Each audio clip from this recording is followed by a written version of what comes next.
Luetkemeyer. Thank you, Mr. Chairman.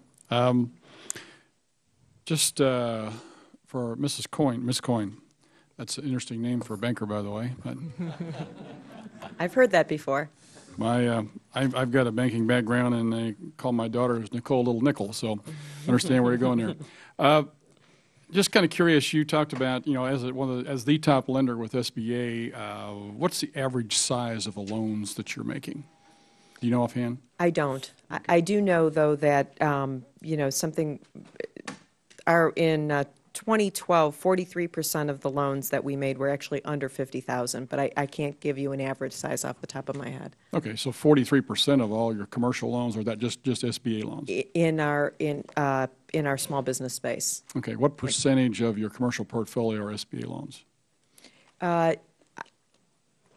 Just roughly. 20% roughly. Okay. Yeah. Is that an average across the industry? Is that?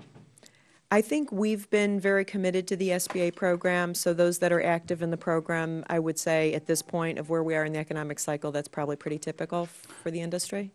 Okay, and you indicated that some changes need to be made, and the only thing you mentioned was streamline the process. Are there other things that you would suggest to the committee here, because this is a committee that actually oversees the SBA, and if you have some ideas, we'd certainly like to hear them. We do. The CBA and the roundtable has a pretty exhaustive list that we'd love to share with you. An exhaustive list. After they're mainly around improving the application process, and then around more transparency around the SOP.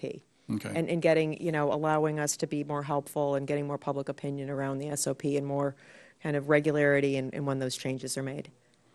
Okay, you indicated that some of your customers are having some difficulty in expanding. They're concerned about the economy and actually willing to sit on the sidelines until the economy gets better. Is that a general statement that can go across the board, or is that just isolated instances, or how do you feel your business customers and the climate they anticipate is out there?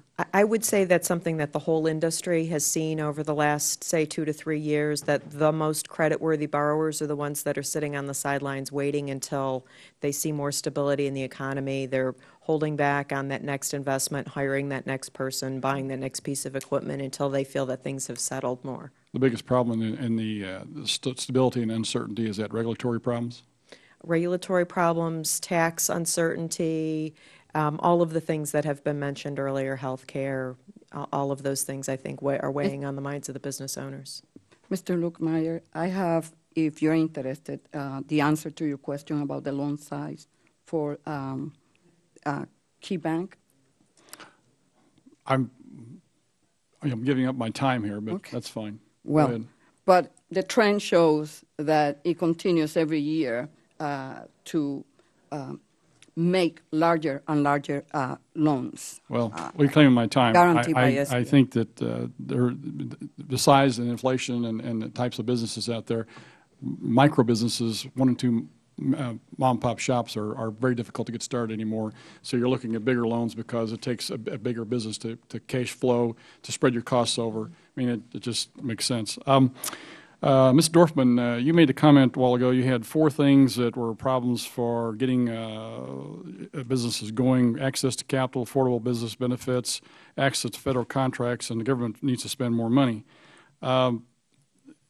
With regards to the access to federal contracts, are there barriers now for women-owned businesses that are not there for any other businesses? There are. The government has never met the 5% goal for doing business with women-owned firms. Since 1994, there's been a goal set. And so the challenge is that... And what is the reason for that? Are they not enough people applying, or they're just being turned down, or they're not qualified individuals to be given contracts to, or is there another barrier there? The barriers include trying to get the access to the contracts. Typically, in the past, women-owned firms have had to compete against the large corporations. Now, with the women-owned small business set-aside program that's been implemented, while that's helped, there are a lot of flaws that still remain that need to be changed. And I can continue if you want with the different flaws. Well, that's a whole other issue we could get into. I got one real quick question with regards to Dr. Krosner here. Cost-benefit analysis, in your testimony, you say it's very important.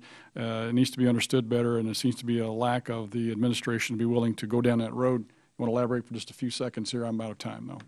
I think this is a very, very important issue, and I think it should be a high priority issue. As I mentioned, executive orders from Ronald Reagan through President Obama have talked about the importance of cost-benefit analysis, and I think having that as a priority, making sure that when regulatory changes occur, that members of Congress think about including cost-benefit analyses or requesting cost-benefit analyses, I think would be very helpful. Very good. Thank you. I yield back. Thank you, Mr. Chairman.